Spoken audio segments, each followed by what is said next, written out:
સ્વામિનારાયણ ગુરુકુળ, રાજકોટ, જુનાગઢ, અમદાવાદના સંસ્થાપક, સદવિદ્યા સદધર્મ સંરક્ષક, પરમ પૂજ્યપાદ શાસ્ત્રીજી મહારાજ શ્રી ધર્મજીવનદાસજી સ્વામીનું મંગળ પ્રવચન સંમત 2041 ના ફાગણ સુદ બીજને ગુરુવાર તારીખ 21/2/1985 ગરડા પ્રથમ પ્રકરણ 61મું વચનામૃતમ શરૂ. કૃષ્ણાય નમો નમઃ. શ્રી પૂર્ણ પુરુષોત્તમાય નમો નમઃ. પછી વળી મુક્તાનંદ સ્વામીએ પૂછ્યું છે, ભગવાનનો ભક્ત હોય તેને સિદ્ધિઓ આડી આવે છે, તે જેને ભગવાનના નિશ્ચયમાં ડગમગાટ હોય તેને જ આવે છે કે નિશ્ચય વાળાને આવે છે? પછી શ્રીજી મહારાજ બોલ્યા છે, સિદ્ધિઓ તો જેને પરિપક્વ ભગવાનનો નિશ્ચય હોય તેને જ આવે છે, અને બીજાને તો સિદ્ધિઓ ઘણી દુર્લભ છે, અને એ સિદ્ધિઓને પણ એ ભક્તની પરીક્ષા લેવા સારું ભગવાન પ્રેરે છે. જે એને મારી ઉપર ઘણું હેત છે કે સિદ્ધિઓ ઉપર ઘણું હેત છે, એવી રીતે ભગવાન પોતાના ભક્તની પરીક્ષા જુએ છે. પછી જો એ પાકો ભક્ત હોય ને ભગવાન વિના બીજું કઈ ન ઈચ્છે ને નિર્વાસનિક એવો એકાંતિક ભક્ત હોય તો ભગવાન પોતે તે ભક્તને વશ થઈ જાય છે. જેમ વામનજીએ બલિરાજાનું ત્રિલોકીનું રાજ્ય લઈ લીધું ને 14 લોકના 2 પગલા કર્યા, અને 3જા પગલા સારું તે બલિરાજાએ પોતાનું શરીર આપ્યું. એવી રીતે શ્રદ્ધા સહિત ભગવાને સર્વસ્વ આપ્યું, તોય ભગવાને એને વગર વાંકે બાંધ્યો, તો પણ ભક્તિ થકી પડ્યો નહીં. ત્યારે એવી પોતાની અનન્ય ભક્તિ જોઈને પોતે ભગવાન તે બલિના બંધનમાં આવતા આવા, અને ભગવાને તો બલિરાજાને ક્ષણ માત્ર બાંધ્યો હતો, અને ભગવાન તો એની ભક્તિ રૂપી દોરીએ કરીને બંધાયા છે. તે આજ દિવસ સુધી પણ અખંડ ભગવાન બલિને દરવાજે ઉભા છે. ભક્તિની કસોટી આવે અને એમાં જે પાછો ન પડે તો પછી ભગવાન એને વશ થાય અને ભગવાન એને આધીન થઈ જાય. પણ સીધે સીધા એમ કે ભક્તિ કરતા હોય એવી ભક્તિ થી વશ ન થાય. આ તમે વાંચી ગયા ને, એને તમે બોલો એને કેટલો સંબંધ છે?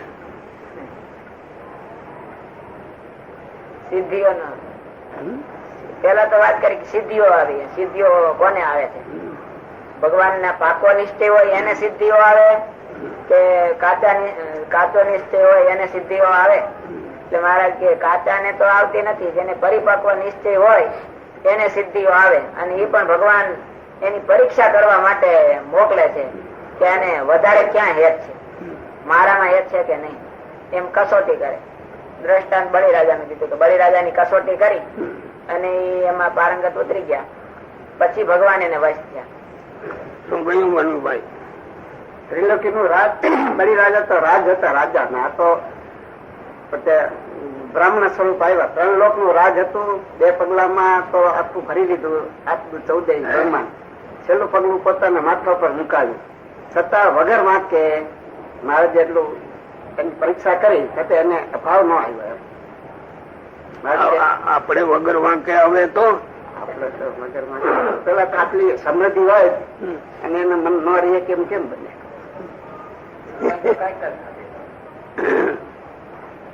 જો આપણે સાધુ થયા ને, બપોરે હરે કરવાને માટે ચિંતા કરી,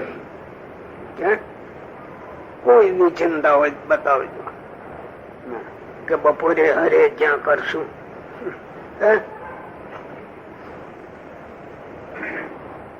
અને એમાં કોક દી નો થયા તો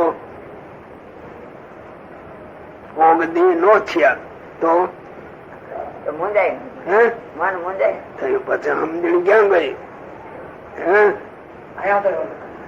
એ સિદ્ધિ કહેવાય. શું અનુકૂળતા હોય? જેટલી અનુકૂળતા એટલી સિદ્ધિ, અને જેટલી પ્રતિકૂળતા એમાં જે સમજણ ની સ્થિરતા એ ભક્ત પણ. અનુકૂળતા આવી એટલે સિદ્ધિ કહેવાય. મન ધાર્યું બધું મજાનું થતું હોય ત્યારે આપણે ટેવ પડી ગયા એ ભગવાનની દયા છે, કૃપા છે, બધું આનંદ છે. ખરું ને? એ સમજો જ નથી કૃપા ને. એમ બોલવામાં જાય અનુકૂળતા છે પણ એ રેવાય નહીં.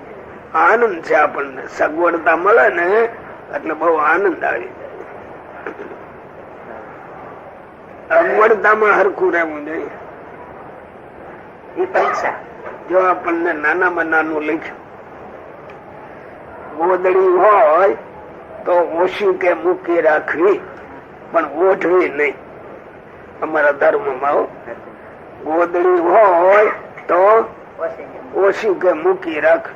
સારી પેટે ટાઢવાય ત્યારે ઓઢવી. એ આપણે પહેલેથી ઓઢીએ છીએ સારી રીતે ટાઢવાય તઈએ મેળવું જોઈએ ને થોડું થોડું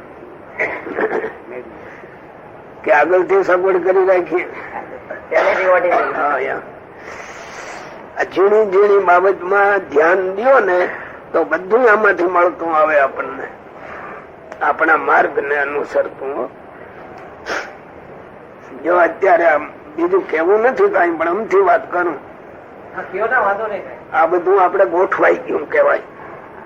જો અમે સાધુ ને દેખો ને તમે એટલે દોડીને પગે લાગો, એ ગોઠવાઈ ગયું. પણ સાધુ જાણીને પગે નથી લાગતા. જો પગે નહીં લાગી તો આપણને કોઈ કુસંગી કહેશે, માટે પગે લાગવું જોઈએ. સાધુ જાણીને પગે લાગે છે કોઈ? એ તો આ લુગડા દેખ્યા એટલે સાધુ. એને ઓળખાણ ક્યાં સાધુ કેને કેવો ઓળખે કોઈ? એ લુગડા ને ઓળખે. સાધુ કેને કેવો એ લક્ષણ તો એની પાસે નથી. આ લુગડું દેખ્યું એટલે સાધુ.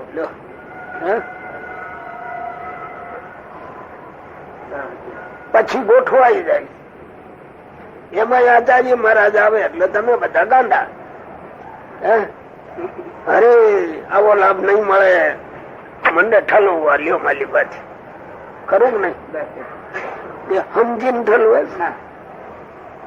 સમજીને ઠલવે કે આપડા કલ્યાણ તો કલ્યાણ એમ ઠલવે થતું હશે. કોઈક જીવન જીવવાનો કઈ ભાગ જ નહીં હોય. ક્યાંય તમે દેખો તો કહો પછી આ એક પરિપાટી પડી જાય એટલે પરિપાટીમાં હવ હાલ્યા જાય. ઓળખીને કરે કોઈ? એ બોલતા મહિમા. હા, એ તો મહિમા ગાયા જ કરે ને. અમે જ ગવારીએ તમારી પાસે એટલે અમારું કામ થઈ જાય. સમજ્યા? કલ્યાણ ના માર્ગમાં આ ચીલો ચાલતો હશે, ચીલે ચીલે આયલું જવું, કઈ આંખી નહીં ઉઘાડવાની. મોક્ષ ક્યારે થાય, કેમ થાય, જીવન કેમ જીવવું, એ કોઈ વાત જ નહીં એમને. લગભગ બધે એમ આખું જગત આ ભાગમાં જીવે છે. એમાંથી વિરલા જ કોઈ નોખા પડે છે, બાકી લાગઠ ન હોય. સિદ્ધિ વાળી આવે. આ સગવડતા મનમાં તો ઈચ્છા હોય કે આપણે આ સગવડતા માં ઉછળીએ, પણ અટાણે તો લગભગ તો વ્યવહાર જ એવો થઈ ગયો નાખું. એમાંથી સગવડ ના ઢગલા જ થવાના ને વિશેષ દિવસે દિવસે તો થવાના. વિષયો જ વધે. થવાના કથા વાર્તા તો એમ બોલવાની, ઘડી કાવડા ને રાજી કરવાની. કઈ કલ્યાણ હાટું કોઈ કથા વાર્તા કરે એટલે આવડા રાજી થાય, રાજી થાય એટલે કઈ દે. કોઈ રે ઉગારો મુને કાળથી સોંપવું તેને આશીષ, એમ જે નિષ્કુળા નું સામીન લખે એ ભાવ જ્યાં દેખો. આપણે આ બધા બેઠા છે, ઘર બાર છોડીને આવ્યા છે પેલા લઈને. ઘરે જે હતું એથી વિશેષ ભોગવીએ છે કે ઓછું?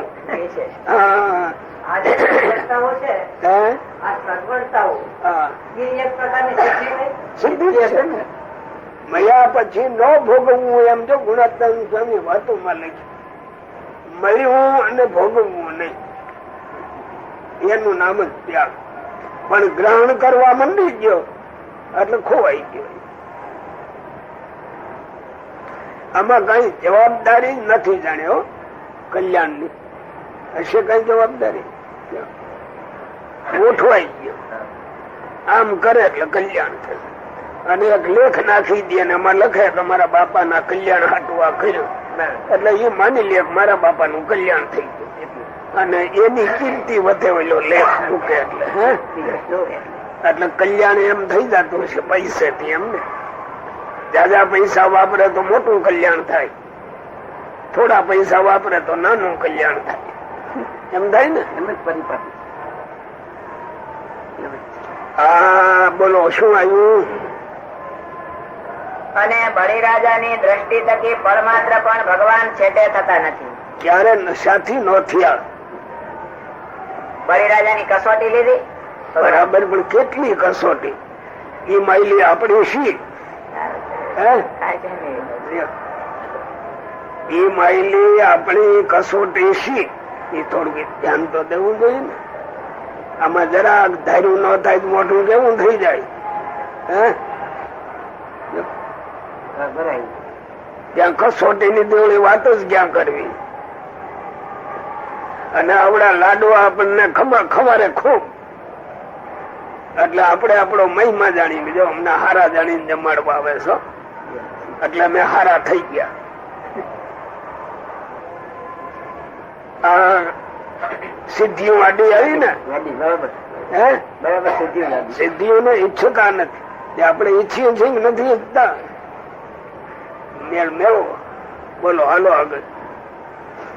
એવી રીતે આપણે પણ બીજી સર્વે વાસના ટાળીને અને ભગવાનને સર્વસ્વ અર્પણ કરીને ભગવાનના દાસ થઈ રહેશું. અને એમ કરતા ભગવાન આપણને વધુ દુઃખ દેશે તો ભગવાન પણ પોતે આપણને વશ થઈ જશે. શા માટે? જે પોતે ભક્ત વત્સલ છે અને કૃપા સિંધુ છે, તે જેની પોતાને વિશે અતિ દ્રઢ ભક્તિ દેખે તેને પોતે આધીન થઈ જાય છે. પછી તે પ્રેમ ભક્તિ યુક્ત જે ભક્ત નું મન, તે મન રૂપી દોરીએ કરીને બંધનમાં આવે છે. પછી છૂટવાને સમર્થ થતા નથી. માટે જેમ ભગવાન આપણને કસણીમાં રાખે તેમ તેમ વધુ રાજી થવું. જો આપણને આજે કસણી જૂના સંતો ને હતી તો નથી, એને ભિક્ષા માંગવા જવું પડતું. ભિક્ષા માંગવા જાય એને ધાર્યું કઈ આવે? હામો દીએ એ આવે. છતાં એમાં નબળું આવે તો શાંતિથી બેસી અને વીણી કચરો કાઢી નાખે વળું જાય. એટલા ભગવાન ને થાળ ધરીએ છીએ એમ જાણીને કરતા. ભગવાન જમ્યા પછી પ્રસાદી જાણીને જમતા. એ કસોટી આજે આવે ખરી. માગવા જવું હોય તો આવડે તમને, માગતા ન આવડે. કેમ આવડે? આ શાહુકાર ના છોકરા ને મજૂરી કરતા આવડે? થાય તારે. હવે કલ્યાણ ના માર્ગ માં આપણી કઈ કસોટી? પેલા સંતો સ્વામી માગવા જતા રાંધેલું તૈયાર લઈ આવતા કે કાચું લઈ આવતા? આરંભમાં થોડા દી તૈયાર હતું, ખપતું એનું, અને પછી બંધ કરી દેતું. પછી કોરું સીધું. સીધું ન હોય, જોડી લઈને જાય. જોડી એટલે ચોખંડો ટુકડો કપડાનો, એના છેડેથી આમ ગાંઠું વાળી હોય એટલે આમ જોડી જવું પડે. એ ઓસરી ની કોરે સાધુ ઉભા રહે. બે સાધુ સિવાય ન હોય. પેલા પછી ગ્રસ્ત ના બે છોકરા રાખે કોક હોય પેલો, કારણ કે બાયુ ની આડે પાછું વ્યવહાર થાય નહી. ફળમાં ઉભા અને એક જણો બોલે નારાયણ હરે, ત્યાં બીજા સાધુ કે સચ્ચિદાનંદ પ્રભો, બસ આટલું બોલે. ટેવાઈ ગયેલા લોકો સાધુ આવ્યા લાગે ચોળીએ કે એ જગત ના બાવા ને બ્રાહ્મણ ને દે એવું ન દે, થોડુંક વધારે લાવે. એટલે સાધુ ને બાઈ લેવા આવે ને ત્યાં અમારા ધર્મ ના નિયમ માં છે કે ભિક્ષા માંગવા જાય ત્યારે અડી ન જવાય એટલું ધ્યાન રાખવું જોઈએ. પછી 2 લાકડીના બટકા રાખતા વખતે આ છોકરો કોઈ ગ્રસ્ત ન હોય તો લાકડીને બટકે કરીને ઓલી જોડીના છેડા આમ કરી નાખે પોળા, ઓલિયામાં લીપા નાખે, પછી લાકડીને છેડે ભેળા કરે, પછી લઈ લઈએ એને. સીધા બાયો અડે ને આપણે અડવું એમ નહીં. એ જોડીમાં જે આવે તે નદી તળાવ ને આરે પાણી હોય ત્યાં જઈ જોઈ લઈએ. જો જીવંત વાળું હોય તો જાણે ન હોય કાંઈ મજા આવે. કસ્તર જેવું હોય તો એને વીણી નાખે અને પછી આ કડકટિયાને કઈક ભેળા કરી 2 પાણા અને બાટી બગડાવીને શેકી લે. એ પછી મનસી પૂજા ભગવાન ને થાળ ધર્યો અને જમતા હોય. હવે એ વારો આપણે અને આવે તો આવડે નહીં. હો એ તો શીખી જાય એમ તો થોડુંક માથે પડે તો શીખી જાય, માથે પડે પણ હવે આવવાનું તો છે ને એટલે કેવામાં શું વાંધો.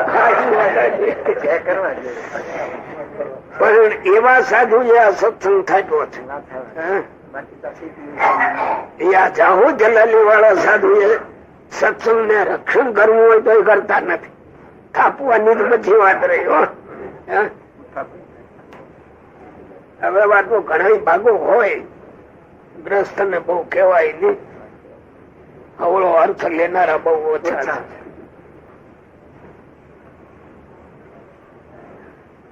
જો આ સાધુઓ છે ને એનું બધાનું જોખમ મારી ઉપર કેવાય. મારું જોખમ કેની ઉપર નહી, જો ભૂલી ગયા ટેવાયા આચાર્ય મહારાજ ઉપર. લે ત્યાં તમે ટેવાયા નથી, એ તો નિર્ગુણ જ કહેવાય. હે ગુરુ કોણ? જોખમ ત્યાં જાય. એટલે એને તો અમારા કરતા પણ વધારે ત્યાગી રહેવું જોઈએ, અહીં એનો છુટકારો થાય. ગ્રસ્ત સમજતા છે એ તો મહારાજા ધીરાજ માને છે. એટલે મહારાજા ધીરાજ થાય એનું કલ્યાણ થઈ જાય, આવડાનું ન થાય. આ ક્યાં ઊંધું આવ્યો જો. ચોખવટ કોણ છે? ચોખવટ ઈશ્વરના ઘરનો ન્યાય છે. જો આવડાની માથે જેટલું જોખમ એટલી એનું પન્નું જોખમ એ મારી ઉપર છે. કારણ મેં એને આમાં સત્સંગમાં આવ્યા પછી હાંચવા. હવે એને ખરી વાત હું ન કહું તો ઈ કરે પાપ ઈ મને લાગે. એટલે આ તમને આકરું લાગે છે બધા, પણ જો ખરું કીધે જ રાખું છું ને પછી એવડા એ ન હરખા હાલે એની માથે, આપણી માથે જ નહીં. આચાર્ય મહારાજ હમણાં દીક્ષા આપે છે. જવાબદારી એટલે ઈશ્વર ના ઘરે પૂરેપૂરી. અહીંયા ભલે માણસ ન સમજે, અહીંયા ન સમજે, પણ અહીંયા પાછું કેટલું અજ્ઞાન છે કહું. આવડા શિક્ષાપત્રી વાંચતા હશે કે નહીં વાંચતા? તમે વાંચો કે ન વાંચો? એમાં આવે કઈ નો ધ્યાન ન દો ને. મેં તમને ગાદી ઉપર ગુરુ પદમાં શા માટે બેસાડ્યા છે? ત્યાગી અને ગ્રસ્ત બંનેના ધર્મની રક્ષાને માટે. એ આપણા બંનેના ધર્મ નું રક્ષણ કરે છે ને. નેકી પોકારા એ તપાસ કરો. ધર્મ ની ધોસરી એને કાંધે છે. પણ આ તો તમારે થઈ ગયો, પૂજવા એટલે આપણું કલ્યાણ થઈ ગયું. કેમ ગોવિંદભાઈ થઈ ગયું કલ્યાણ? શિક્ષાપત્રી શું કહે છે? હા તમારે નક્કી થઈ ગયું, કામ થઈ ગયું. શિક્ષાપત્રી એકાગ્ર મને કરીને વાંચવી એમ લખ્યું. એમાં હવની જવાબદારી ફરજો છે તમારી એ છે. જો આ તમે ગ્રસ્ત છે ને, જુવાનિયા છોકરા પરણે એટલે રાજી થાય ખરું. અરે રાજી ક્યાં, એ તો પાપમાં પીડ્યો. હવે બૈરા જે પાપ કરે એનો ભાગ એને આવે. ઓલાને હું અંગતું હજી હવે ડબલ આવ્યું પાપ. હવે એ ગ્રસ્ત સમજે એ પરણી ને આવ્યા પછી એને ઉપદેશ દેવો જોઈએ, એને ધર્મ માર્ગ શીખવવો જોઈએ. શીખવે ને બધા કે એનો ગુલામ બનીને પોતે રહેતો હોય, એમાં ઉપદેશ કે દીધી. સ્ત્રી પાપ કરે એ પુરુષ ને અડધો રથ લાગે, અડધો રથ. અને તમારે ત્યાં ઘેરે જન્મ્યું બાળક એ પેલું હાવ નાનું હોય, જાણીને પાપ કરતું નથી, ખબર નથી, એટલે કોઈક જીવન મરી ગયું તો એની બાને થોડુંક લાગે. જરા ગમજણ વધારે પછી એના બાપ ઉપર જાય, પછી પરણાવી દીધા પછી તમારી માથે ગયું, પછી એની માથે ચડ્યું એનું બૈરાનું પાછું. એક એક આમ ચડતું આવે, આવડું આ ઉતરતું આવે. આ આશ્રમ માં આવ્યા પછી તમે લાડવા ખવારો એટલે આમ દેખાય અમે જીતી ગયા હો. તમે ગમે એવા હારા હો તો હંમેશા લાડવા તો ખાવ જ નહીં. આવડા ને મળા ને હંમેશા મળે દેજો, એટલે ફાવી ગયા એ તો ખાડામાં ગયા. અમે માણસ તમે માણસ, માણસ માણસ માં શું ફેર? કપડામાં ફેર છે, માણસ માં ફેર નથી. જેટલા ઈશ્વર ના ઘરના તમારી ઉપર કાયદા એટલા અમારી ઉપર. આ તો હવે ગોખી કાઢ્યું, સ્વામી આશીર્વાદ દો એટલે અમારું કલ્યાણ. આશીર્વાદ કલ્યાણ, કર્તવ્યમાં નહીં એમ ને, કઈ કરવું જોઈએ એમ નહીં, આશીર્વાદ જોઈએ.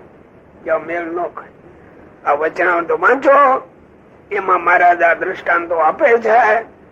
એ કઈ એની કથા કરવા હતું નથી માંગતા, એનો લક્ષ્ય આપણે લેવો જોઈએ તો આપણે કરવું.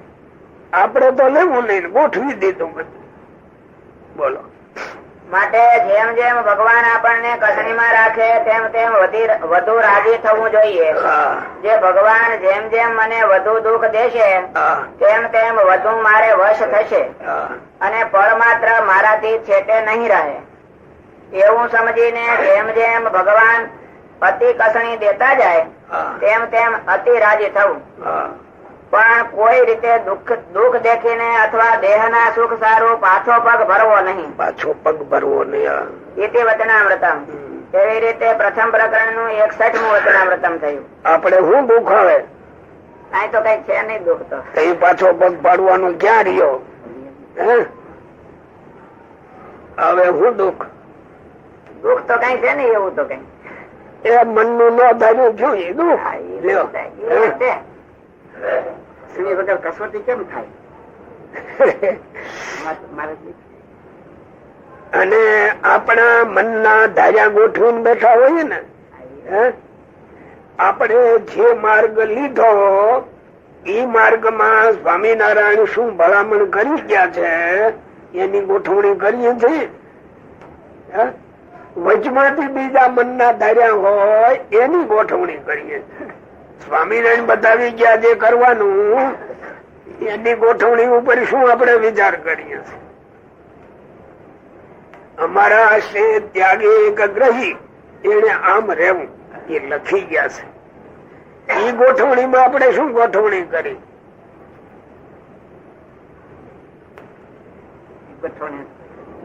એક તમારું દ્રષ્ટાંત આપું. છોકરાને તમે પરણાવો છો એટલે પારકે ઘેરેથી કન્યા તમારે ઘેરે આવે છે, ખરું? ઘરમાં એક પેસેન્જર વધ્યું ને સભ્ય, અને ગ્રસ્ત કહેવાના. બસ પતિ ગયું, ગ્રસ્ત કહેવાય ગયા. ફરજ કેટલી બધી માલિકા. હવે એની એક કન્યા જુવાન અને ક્યાંક ગામમાં ફરવા વહી જાય, તમને ચિંતા થાય કે ન થાય? એમાં એક ફેરે ને બે ફેરે ને ત્રણ ફેરે જાય ત્યાં મંડો ઘાટ ઘડવા કાને તો રજા દો. ખરું? એ આપણે જેમ બોલ્યું કન્યા પરણી લાવ્યા, આપણે ભગવાન ની પાસે જવું છે, સમજ્યા ને? શું ભેળું લેવું પડશે એનો વિચાર કરીએ, આઈનો વિચાર કરી. પણ એ ભેળું શું આવશે એ કર્યાવર તૈયાર કર્યો? એમને વાતો કરી અને આપણે ચલાવીએ છીએ. ધર્મ, જ્ઞાન, વૈરાગ ને ભક્તિ એનો કર્યાવર કેટલો ભેળો લીધો અને એ ત્યાં કામ આવશે. અહીંયા તમે કોનાનું મંદિર બનાવો, એક કોનાનું એ કલ્યાણ કરે? શાસ્ત્ર તો ના પાડે. જેથી તમારા ઇન્દ્રિયો અંતઃકરણ ની ક્રિયા બદલશે એથી કલ્યાણ ની વાત છે. કોનાના મંદિરે કલ્યાણ. જો ગુણત્તાન સ્વામીએ કહ્યું કે 18 કરોડ નું કબ્રસ્તાન છે, એમાં શું કહે છે? માર્ગ, આપણો માર્ગ કયો છે એ નક્કી કરીને એના સાધનો પેલા કરવાના છે. ત્યાં તો આ લોક ના સાધનો ને આપણા માન્યા. શું કહો ગોવિંદભાઈ? ઓલા સાધન જુદા ને આ સાધન જુદા. આખું મંદિર હોનાનું કરવાનો છે એટલે કલ્યાણ થઈ જાય ને. આવડા નથી સમજતા એ તો હા કહેશે, પણ ઈશ્વર ને ઘેરે કેમ હાલે? તો ગરીબ ઘેરે હોનાનું મંદિર કરે ગરીબ, એટલે ગરીબ નું કલ્યાણ ન થાય ને, કોઈલાનું થઈ ગયું. એમાં બતાવે. બોલો હવે. સ્વામિનારાયણ હરે, સ્વામિનારાયણ હરે. સંવત 1876 ના ફાગણવતી ચોથને દિવસે શ્રીજી મહારાજ શ્રી ગઢડા મધ્યે દાદા ખાચર ના દરબારમાં ચોક વચ્ચે ઢોલિયા ઉપર વિરાજમાન હતા અને ધોળો ખેસ પહેર્યો હતો અને ધોળી ચાદર ઓઢી હતી અને માથે શ્વેત પાગ વિરાજમાન હતી અને તે પાગને વિશે શ્વેત પુષ્પના હાર તથા શ્વેત પુષ્પના તોરા વિરાજમાન હતા અને પોતાના મુખારવિંદ ની આગળ મુનિ તથા દેશ દેશ ના હરિભક્ત ની સભા ભરાઈને બેઠી હતી. પછી સ્વયં પ્રકાશાનંદ સ્વામી એ પૂછ્યું છે, શ્રીમદ ભાગવત માં કહ્યું છે જે સત્યમ શૌચમ દયા ક્ષાંતિ ત્યાગ સંતોષ આર્જવમ શમો દમસ તપઃ સ્થામ્યમ તિતિક્ષો પરતિ શ્રુતમ જ્ઞાનમ વિરક્તિરૈશ્વર્યમ શૌર્યમ તેજો બલમ સ્મૃતિ સ્વાતંત્ર્યમ કૌશલમ કાંતિર ધૈર્યમ માર્દવમેવ ચ પ્રાગલ્ભ્યમ પ્રશ્રયશીલમ સ ઓજો બલમ ભગઃ ગાંભીર્યમ સ્થૈર્યમાસ્તિક્યમ કીર્તિ માનો નહંકૃતિ. એ જે 39 કલ્યાણકારી ગુણ તે ભગવાનના સ્વરૂપને વિશે નિરંતર રહે છે, તે ગુણ સંતને વિશે કેવી રીતે આવે છે? બસ આપણે તો એ પ્રશ્ન છે. સંતને વિશે તમે સંત છો કે નહીં ક્યાં પૂરો છો? એમ ન બોલાય લે. એ તો આશ્રમ માં આવ્યા એટલે સંત જ કહેવાય. હવે આ ગુણ આવી ગયા? આવ્યા નથી. કેદી આવશે? પ્રયત્ન કરી હતી મેળવવા, કઠણ છે બહુ. કઠણ છે ને. આ જોવાનું જ આ છે. આ એવું કોખાઈ ગયું, આપણે સાધુ થઈ ગયા. આટલા વર્ષ ત્યાં એટલે જૂના થયા પછી.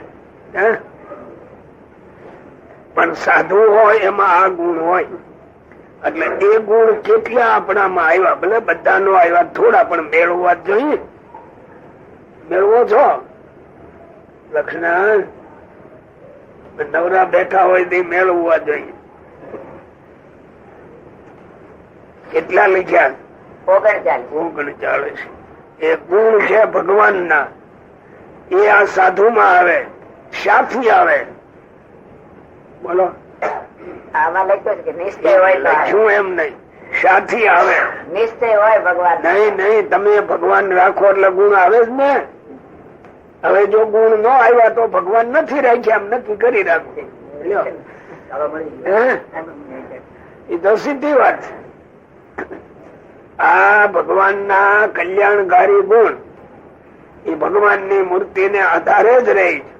હવે એ ભગવાન ને તમે રાખ્યા તો ગુણ તો આવ્યા જ તમારે વિશે.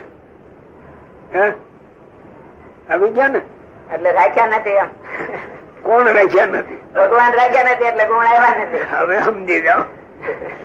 આપણે કેટલા છેટા છીએ, આનો રાત્રિ દી વિચાર કરવો પડે. આવડા આપણને પગે લાગે, દંડવત કરે ને એમાં રાજી થઈ જાય. હવે એ તો કોઈ દી હાલતું હશે? એ તો આ ગામડાના લોકો આપણે એને શીખવાડ્યું. સાધુ ને પગે લાગવું, દંડવત કરવાનું, ભલાણું, એટલે બિચારા હવ કર્યા કરે છે. પણ દંડવત કરે સાધુ થઈ જાય? આ ભગવાનની મૂર્તિ અંદર આવે, એમાં રહેલા 39 ગુણો ઈ આનામાં આવે ત્યારે એને સાધુ કહ્યો. એમ જાણીને સમાગમ કરો છો ને તમે? આવી વાત તો ક્યારેક ક્યારેક આ વચનામૃતમાં દેખાય તે ખબર પડે. દેખવી જોઈએ. માર્ગ લીધો એટલે દેખવી જોઈએ. માર્ગ નો લીધો હોય તો અહીંયા પુનરપી જનનમ પુનરપી મરણમ પુનરપી જનની જઠરે શયનમ, અહીંયા જન્મ મરવું એને ક્યાં વાંધો જ છે. પણ આપણે હવે જન્મ મરણ જોતા નથી. ભગવાન પાસે જવું છે. જવાય ક્યારે? આ એનું આ વચનામૃત છે. ભગવાન રાખતા શીખો તો આ કલ્યાણકારી ગુણ એની મૂર્તિને આશરે રહ્યા છે. ભગવાન આવ્યા એટલે આપણામાં આવી ગયા. અને એ આવે પછી એવા જે સંત, એમાં ભગવાનમાં અંતર પછી નહીં. પણ અહીંયા આગળ મહંત કરીને ત્યારે એ મોટા સાધુ કહેવાય ને, કોઠારી હોય એ મોટા કહેવાય. આપડે કેમ ગોખારી ગયા? કલ્યાણ ના માર્ગમાં એ હાલતું હશે. આવડા ગુણો આવે ત્યારે એ મોટું થાય. તમારા આવડા તો ભારે ટાઇટલ લગાડી દીધા. હો, મહંત સ્વામી આવ્યા, મહંત સ્વામી આવ્યા છે એટલે ટાઇટલ લાગી ગયું. બરાબર, બરાબર લાગી જાય ને. સેવા કરવી હોય તો એની થાય. સાધુ કોણ કેવાય, વચનામૃત શું કેવાય એને આરે સંબંધ જ નહીં ને કઈ. અહીંની ગોઠવણી બરાબર, ભગવાન ના ઘરની ગોઠવણી એ આપણે ન યાદ રાખવી. 39 કયા નવરા બેઠા જોઈને એ માયલો કયો છે આપણામાં. અને ન હોય તો આવે એવા હોય અને કેળવવા જોઈએ ને. કેદી કેળવશું વિચાર કરજો. પછી શ્રીજી મહારાજ બોલ્યા છે, એ ગુણ સંતમાં આવવાનું કારણ તો એ છે જે એને ભગવાનના સ્વરૂપનો યથાર્થ નિશ્ચય થાય તો એ કલ્યાણકારી ગુણ ભગવાનના છે તે સંતમાં આવે છે. હવે બોલ્યો એને પેલા બધાને નિશ્ચય બરાબર છે ને? યથાર્થ ગમે પણ છે ને, યથાર્થ ન હોય ને લે તો સાધુ કેવી રીતે?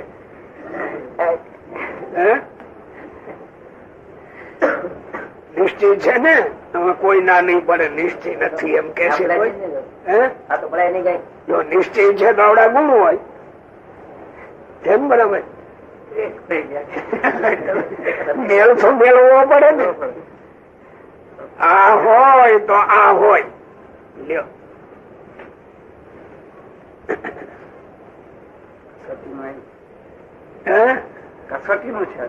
ચોખ્ખું છે ને. આવડા ન્યાય ભણે છે ને વ્યાપ્તિ ગોખી વ્યાપ્તિ. યત્ર ધૂમસ તત્ર વ્યાપ્તિ ગોખાવો ને વ્યાપ્તિ આવી વગર કોઈ. જો આ ભગવાન આવ્યા તો આ ગુણ હોવા જ જોઈએ. યત્ર યત્ર સાધવ તત્ર તત્ર ભગવદ ગુણ. બોલો હવે ક્યાં આપણે ઓછા છે એનો વિચાર કરવો. આંબળીને વયા જાય એમ નહીં. હો, બોલો. તે નિશ્ચય કેવો હોય તો જે ભગવાન ને કાળ જેવા ન જાણે, કર્મ જેવા ન જાણે, સ્વભાવ જેવા ન જાણે, માયા જેવા ન જાણે, પુરુષ જેવા ન જાણે અને સર્વ થકી ભગવાન ને જુદા જાણે અને એ સર્વના નિયંતા જાણે અને સર્વના કરતા જાણે અને એ સર્વને કરતા થતા પણ નિર્લેપ છે એમ ભગવાન ને જાણે. એવી રીતે જે પ્રત્યક્ષ ભગવાન ના સ્વરૂપ નો નિશ્ચય કર્યો છે તે કોઈ રીતે કરીને ડગે નહીં. તે ગમે તેવા તરે તરેના શાસ્ત્ર સાંભળે અને ગમે તેવા મતવાદી ની વાત સાંભળે અને ગમે તેવા પોતાનું અંતઃકરણ કુતર્ક કરે પણ કોઈ રીતે કરીને ભગવાનના સ્વરૂપમાં ડગમગાટ થાય નહીં.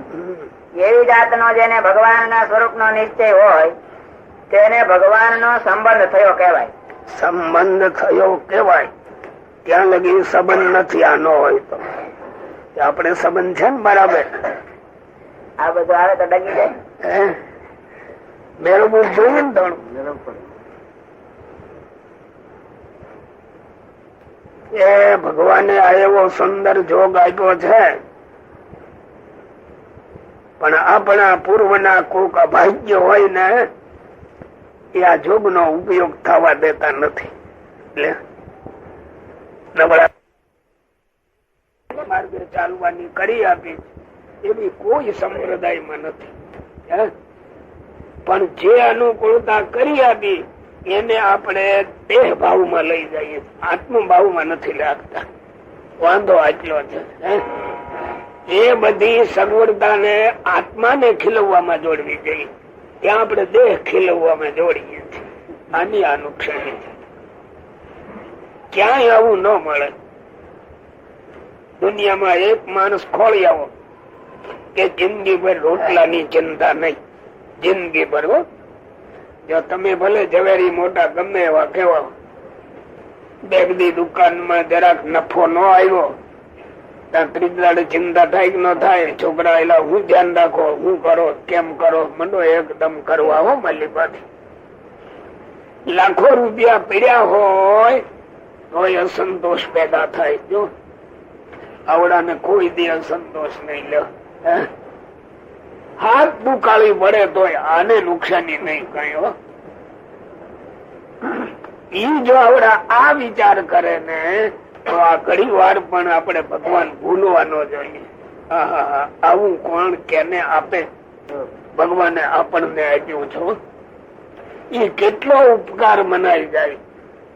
અને ઘણી વાર નવરો ન હોય. શું નવરો ન હોય એટલે શું? એને પામવા માટે પ્રયત્નશીલ હોય. નવરા એટલે હા તો અમે કામ કરીએ છીએ ને ક્યાં નવરા છે? એટલે આવડા કામ નડતા હશે મોક્ષ માર્ગમાં. ઊંડો અંતરાત્મામાંથી અવાજ ઉપાડવો જોઈએ. અને આપણે હું ઘડીએ ઘડીએ આપણી સગવડતા ખોળીને વજન ઓછું થાય એવું આપણે તો કરીએ. કેમ? ભજન ઓછું થાય એવી સગવડતા આપણે ખોલી. ભગવાને આને બધી નિશ્ચિંત બનાવવાની સગવડ કરી આપી, ત્યારે આપણે ભગવાન ઓછા બજાય એવું કરીએ. જો અમે તો ધંધામાં રાત દી મંડાણ 24 કલાક સુધી રાતે બે આપણે એમાં હરખ થી પાછા. તમારે મોસમ આવે રાત્રિ ના 4 વાગી જાય તો તમને વાંધો નહીં, પછી ઘડી ભૂઈ જાય. 9 વાગે ઉઠે વાત એ ને, પણ તો 24 કલાક તો કરે. હા, અને આનંદ હોય પાછા. આપણે એવો આનંદ ખરો ને. તો હવે એનો વિચાર કરવો જોઈએ ને. આપણે મનના ગોઠવણી કરી રાખી હવે એમાં જરા હરખું ન આવે એટલે એ કઈ સારું ન કહેવાય. પછી એમ કેવાય દેખાય છે 24 કલાક જાગીએ ને મહેનત કરીએ ને સામુ તરફ દેખાય. હા, દેખાય ખરું. આમાં એને ફળ દેખાતો નથી એટલે હિંમત નથી. ના, દેખાય છે પણ લેવા ઈચ્છતા નથી. આ તો હવે તરત ફળ મળે એમ છે. તમારું તો વીમા વાળું નુકસાની માં જાવ ક્યાં? ધંધો કરતા નુકસાની માં જાવ છો ક્યાં? ધ્યાન રાખીને કરો તોય. ભગવાન ને માર્ગે ચાલ્યો એ કોઈ દી નુકસાની માં ન, કોઈ દી નુકસાની નહીં. આ લાભ વાળી જ વસ્તુ છે.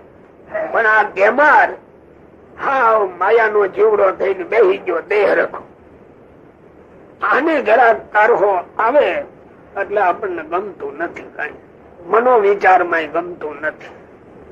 અને આ જીવન પેલે વહ્યું જાય અને ખોટું ખોવાઈ જાય. બોલો. માટે જેને જે સંગાથે સંબંધ હોય તેના ગુણ તેમાં સહેજ આવે. જેમ આપણા નેત્ર છે તેને જયારે દીવા સંગાથે સંબંધ થાય છે ત્યારે તે દીવાનો પ્રકાશ નેત્રમાં આવે છે. તેને કરીને એને જયારે દીવા સંગાતે સંબંધ થાય છે ત્યારે તે દીવાનો પ્રકાશ નેત્રમાં આવે છે. તેને કરીને નેત્ર આગળ અંધારું હોય તેનો નાશ થઈ જાય છે. તેમ જે ભગવાનના સ્વરૂપના દ્રઢ નિશ્ચય કરીને સંબંધ થાય છે તેને વિશે ભગવાનના કલ્યાણકારી ગુણ આવે છે. જ્યાં દ્રષ્ટાંત હું આવ્યું તમને કહું છું. ઊંડા ઉતરતા નથી. લક્ષ્મીનારાયણ તો માથું ખંજોળે એટલે કેવાય અવાણીઓને એવું એવો વેપાર કરે ને આમ આમ કરે એટલે છોકરા બીજા સમજી જાય. હાનું હોય ને બધી હાન કરવાની છોકરા સમજી બાપા દેવું છે નથી દેવું.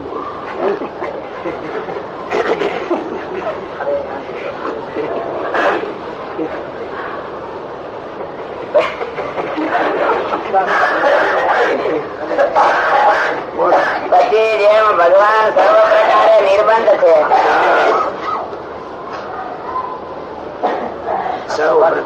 અને જેમ આપણા નેત્ર છે તેને જયારે દીવા સંગાતે સંબંધ થાય છે ત્યારે તે દીવાનો પ્રકાશ નેત્રમાં આવે છે. તેને કરીને નેત્ર આગળ અંધારું હોય તેનો નાશ થઈ જાય છે. તેમ જે ભગવાનના સ્વરૂપનો દ્રઢ નિશ્ચય કરીને સંબંધ થાય છે તેને વિશે ભગવાનના કલ્યાણકારી ગુણ આવે છે. એનું તમને કહું છું.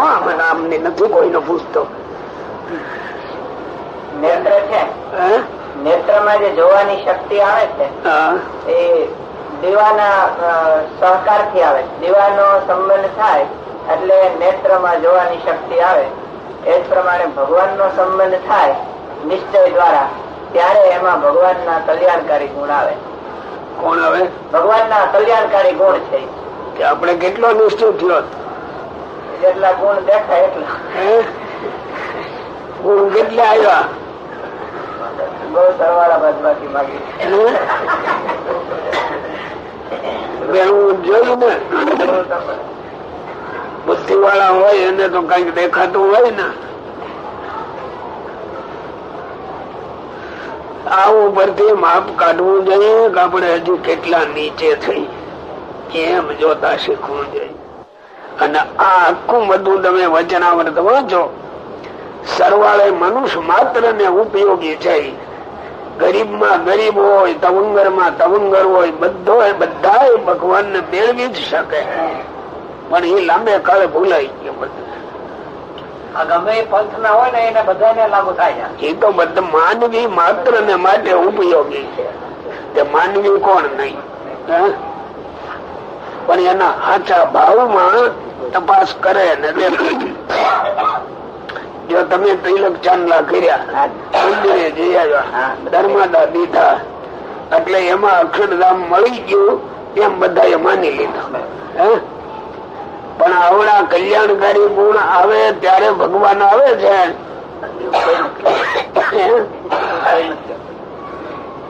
તે કેનારો કોઈ નથી. ગુરુઓ કોઈ સમજાવે છે? સેવા કરો એ સમજાવે. પણ સેવાથી મળે? સેવા તે પૈસાની, બીજી નહીં. હો, તમે સેવા કરો તમને અક્ષરધામ મળે ને અમારું કામ થઈ જાય. બે નું કામ થઈ જાય એમાં. જો કોઈ ભગવાન સાચું બોલતા હશે ને. ભગવાન બોલે છે એને ધામ જીવોને આપવું છે ને. જીવોને પોતાના મોક્ષને સુખ્યા કરવા છે એટલે હાથી લઈને બતાવે છે. તો એને કલ્યાણકારી ગુણ એ આપણામાં આવવાનું કારણ શું? પેલો તો આવો નિશ્ચય. એ નિશ્ચય થાય એટલે ભગવાન એનામાં આવે છે. ભગવાન આવ્યા એટલે એના કલ્યાણકારી ગુણ આવ્યા. એ ગુણ આપણામાં ભગવાન બેઠા છે એટલે આપણા થઈ ગયા. પછી આમાં આવી જાય. આમાં આવી જાય એ ગુણ પ્રમાણે એનું જીવન ગોઠવાઈ જાય પાછું. હવે આપણે સમજીએ કે એ પ્રમાણે આપણું જીવન જો ગોઠવાયું હોય તો ભગવાન નો ગુણ આવ્યો હોય બરાબર. પણ એ પ્રમાણે નો જીવન હોય તો ગોઠવાયું નથી. બોલો પછી પછી જેમ ભગવાન સર્વ પ્રકારે નિર્બંધ છે અને જે ચાહે તે કરવાને સમર્થ છે, તેમ એ ભક્ત પણ અતિશય સમર્થ થાય છે અને નિર્બંધ થાય છે. પછી નિર્વિકારાનંદ સ્વામી એ પૂછ્યું છે, નિશ્ચય તો હોય તોય પણ રૂડા ગુણ તો આવતા નથી. બોલો, આપણે મળતું આવશે થોડું. બોલો. અને માન ને ઈર્ષા તો દિવસે દિવસે વધતા જાય છે. બોલો, તેનું શું કારણ હશે?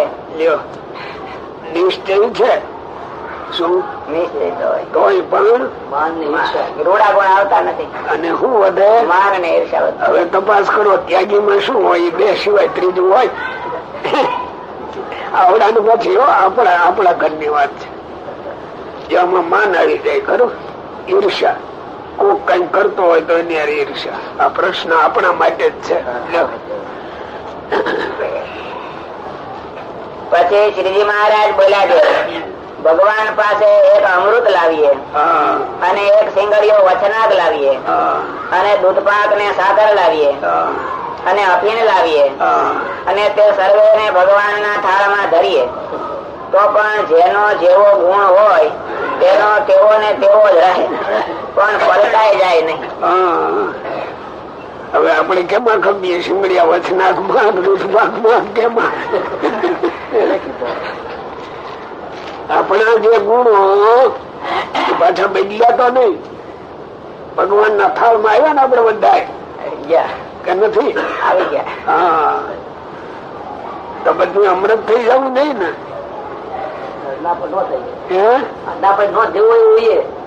આમાં તો કયું? બોલો. તેમ જે જીવ આસુરી અને અતિ કુપાત્ર હોય તે ભગવાન ને સમીપે આવે તોય પણ પોતાના સ્વભાવ ને મૂકે નહીં. હવે જો અહીંયા આવ્યા પછી સ્વભાવ ગયા નહીં તો એ કોણ કેવાય? આસુરી જેને કયો બારો પાપી નહીં હો. આસુરી જીવ ને પાથરું પડે જ નહીં, કોઈ દી ન પડે. બોલો. માન ને ઈર્ષા બે આગળ વધતા જાય. શું? ઓલું પાછળ રહી જાય, કલ્યાણ નો માર્ગ, અને આ બે આગળ આવતા જાય. બેવું જો હવ માલી હો ભાઈ. પછી કોઈ ગરીબ હરિભક્ત નો દ્રોહ કરે અને એ આવડા ને મૂર્ખ કહીએ આપણે. આપણી નાય અને મૂર્ખ કહી પછી. કારણ કે ઉપદેશ દેવા બે હે ને, હા ભાઈ આમ હોવું જોઈએ, આમ હોવું જોઈએ, આમ હોવું જોઈએ. આ જાણે હું બધું જાણું છું અને આને મૂર્ખ જાણીને વાત કરે. વિચારજો એક એક ખરેખર આપણને લાગુ પડે એવું છે. બોલો. તેને કરીને એનું ભૂંડો થાય. શા માટે?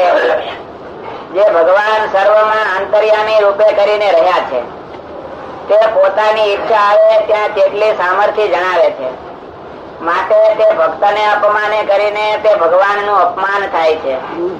ત્યારે તે અપમાનના કરનારાનું અતિશય ભૂંડું થઈ જાય છે. અતિશય ભૂંડું થાય. આનું કરનારનું ગરીબ હરિભગત. ગરીબ એટલે ભલે ગરીબ ન હોય પણ એ આપણને નમતા બસતા રહે છે, આપણને પગે લાગે છે, આપણાથી નીચા રહેવા માંગે છે. એની હમ આપણે ક્રોધ કરીએ, એમાં આપણું જાય બધું, કોઈનાનું ન જાય કઈ.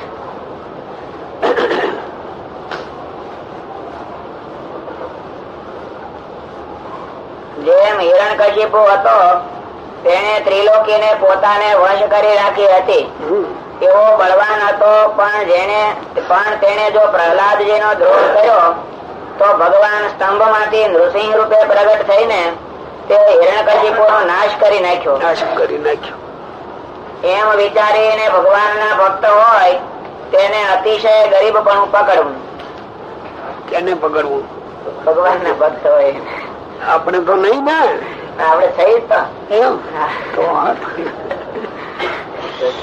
આ ખરેખર તમારે લીટીએ લીટી શબ્દે શબ્દ વાંચી થોડું કઈ મેળવા કરવું પડે.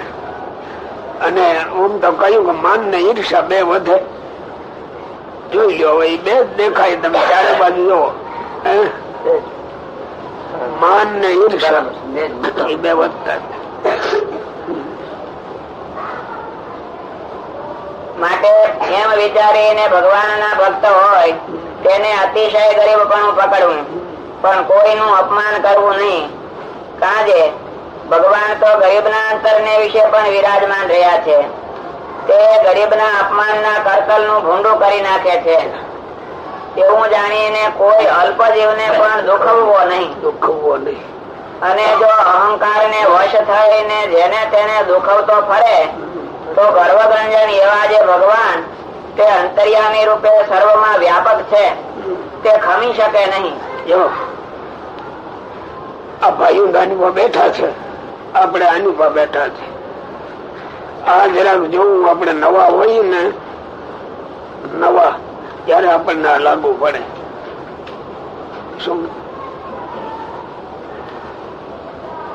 લાગુ પડે? બધાને તો પડે, પણ મોટા કદી કે છે ના અમે તો હવે સુધરી ગયા છીએ એટલે એને ન કહેવાય. પણ લગભગ આપણે લાગુ પડે. જો આ પાત્ર વિના પીરસાઈ જાય ને, શું પાત્ર વિના પીરસાઈ જાય એટલે શું? તમે અર્થ કહો. ન સહન કરીએ કેમ કે મોટું ગુમ પાત્ર વિના પીરસાઈ જાય, યોગ્યતા ન હોય ને બધું મળી ગયું, બધી એમ ન કહેવાય. મળી ગયું પગે લાગે. અને શેર નું પાત્ર શેર જ હમાય, એમાં 5 શેર તમારે ઠલવું. ઢોળાય બહુ જાય હમાય મળી. એમ જીવ અનાદિ કાળ નો એનું પાત્ર ટૂંકું. હવે એમાં ભગવાને આ બારોબાર આપી દીધું, પીરસી દીધું. કોઈ તુકારે બોલાવે નહીં આપણને. દોડી દોડીને ગોવિંદભાઈ બજાર હજાર કઈક કઈક લેતા આવે પાછા. અને આપણે વાપરતા શીખી એટલે થઈ ગયું કે આપણે દેવું જોઈએ ને, સેવા તો કરવી જોઈએ. સેવા કરે મહારાજી થાય ને. એટલે ખરેખર આ તમે જો ઊંડા ઉતરીને વિચાર કરો, આ વચનામૃતમાં આપણે પૂરેપૂરું શીખવાનું છે. કારણ કે નાનપણમાં જરા તમે એક ઠામ વાસણ ઉટકતા આવડ્યા હોય ને એનું માન આવી જાય. હવે તો આ નથી કોઈને કરવું પડતું. અમારા વારામાં કોલસા ના વારા આવે, કોલસા સાળવા, રાખ કાઢવી, ના કરવું ને એમાં સારું આવડે એટલે માન આવે. હવે એ માન ને ઈર્ષા ઘસાઈ ક્યારે કે વધે? માન ને ઈર્ષા, આ માયમાં ઈર્ષા. હવે એ બારીડાયો કે હું ડાયો, હું જૂનો છું કે મને આવડે. હો કલ્યાણકારી ગુણ ભગવાન ના એ આપણામાં આપણે લાવવા હોય તો આ બધાને કૂચાને કાઢી નાખવો પેલે, ઘર સાફ કરવું પડે, ત્યાર પછી માલિપા રહેવાય. ભગવાન ને આમાં પધરાવવા હોય તો આ કૂચો કાઢવો પડે. ભાઈ બોલો.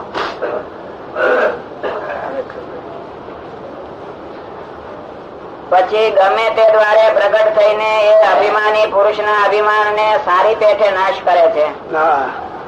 તે માટે ભગવાન થી ડરીને જે સાધુ હોય તેને લેશ માત્ર અભિમાન રાખવું નહીં. લેશ માત્ર ક્યારે આપણે આવે કે ન આવે?